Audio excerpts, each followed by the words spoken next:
You're with Julian on the Brown Note, and a few weeks back when the Brittany Higgins rape scandal broke, I said that believed it would be the thing that would finally take down Scott Morrison. And primarily because he was getting increasingly friendless, but because he lives in this world of plausible deniability, and he had steadfastly said that he found out about the rape of Brittany Higgins when it was reported in the media. And I said this audit trail was going to get ever and ever closer to him.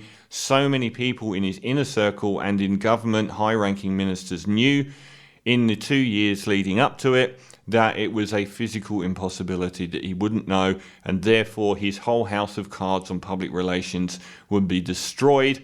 Now, I think Scott Morrison is a vile human being. His ambition so far exceeds his abilities. He is the worst example to children in Australia of what you can accomplish. He is a man almost singularly without substance. He should have been stopped as the local president of a local Rotary club. And yet here we are. His ruthlessness on refugees rose him to prominence with the right of the party. He stabbed Malcolm Turnbull in the back at exactly the right moment. He'd been hovering and manoeuvring into that position for years. We never expected it and we never saw it coming. And he used the fact that Peter Dutton was such an unlikable character to be taking over from Malcolm Turnbull. He then, chameleon-like, again moved from this super hard right ambassador of doom into the daggy dad we all know and love, who goes to the footy. Massive NRL fan, yet after he had been allegedly sacked from Tourism New Zealand in circumstances that some people say involve fraud, I don't know. Some people do say that, and that's never been clear. He listed on his CV that he was a huge AFL fan and a huge fan of rugby union. Can you name any rugby union fans that would then become massive league fans, or any league fans that would be massive massive union fans? This doesn't happen. He then won the unwinnable election. We since found out by spending several $100 million of taxpayers' money in marginal seats, and because of amazing support from the media who went after Bill Shorten while he was hiding a rape scandal. Now, since then, we've been stuck with his amazing unilateral incompetence and his incredibly bad judgment on a range of issues. We've had the robo-debt scandal explode but not touch him, despite it being under his watch as a treasurer, and despite it costing allegedly 2,000 lives to suicide and $1.2 billion in repayments through being illegal. We lost our biggest trade partner with China, and that's still ongoing because he went into bat for Team Trump, who isn't even president in America anymore. He just lost a massive, pointless battle with Facebook that made everyone look really, really stupid. And an amazing, almost unheralded raft of corruption scandals on everything from sexism to abuse to monetary corruption to misuse of funds, all of which should have taken him down, but his friends in the media have allowed him to thrive. And he's never been held accountable for anything, and he gets up on stage and pretends that his shit doesn't stink. I think he's a coward. He doesn't take responsibility for anything. He offers plausible deniability for every issue. He throws his own staff under the bus any chance he can get. He never takes ownership of an issue. I don't hold a hose, mate. It's become his mantra every time an issue rises up, despite being arguably the world's best paid leader, over $550,000 or something. And he refuses point blank to take ownership of any issue. We saw him go to Hawaii during the bushfire last year. That should have killed him off. It didn't. And I think he's a massive liar. I think he does that John Howard thing where he's just not truthful about anything, but issues plausible deniability. So he will act through intermediaries. He will throw people under the bus. And he said that he didn't know about the rape of Brittany Higgins until after the 12th of February and the media stories came out. Despite in April 2019, Fiona Brown his ex-chief of staff and his future high-up member of his team having an interview with Brittany Higgins and giving Brittany Higgins a brochure about sexual assault. Scotty didn't know still.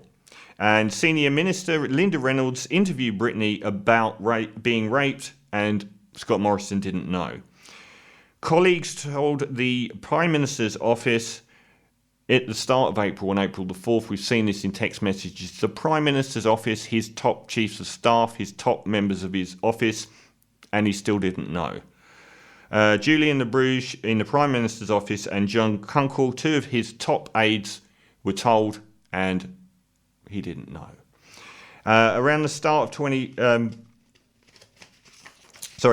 5 months after, when the story broke in the Canberra Times, Scotty didn't know about this story about a rape in the Liberal Party headquarters in a minister's office. He wasn't aware of this in the Canberra Times, the newspaper that's actually in Canberra. And they even accused Brittany of leaking the story. And 5 months later, anonymous letters were sent about the incident, including to Labour ministers who brought the whole thing up again, and he still didn't know. And Four Corners, ScoMo's top secretary contacted Brittany about the rape, and Scott Morrison still doesn't know, and this is while it's breaking publicly. Peter Dutton, one of his top ministers, was advised about the incident, and still Scott Morrison doesn't know.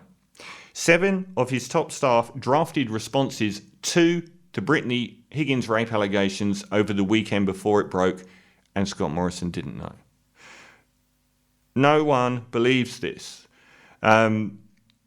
This is a guy now wandering around saying it was a security breach, and the security guard has come forward fearful for her job, sensing that Scott Morrison is about to throw her under a bus, and said, point to me where there's a security breach. None has happened. Scott Morrison is saying that the alleged rapist was sacked 2 days after the event because of a security breach, yet no security breach exists. And then he stood by Christian Porter and said he believes him and should stay as Attorney General, after Christian Porter was accused of rape.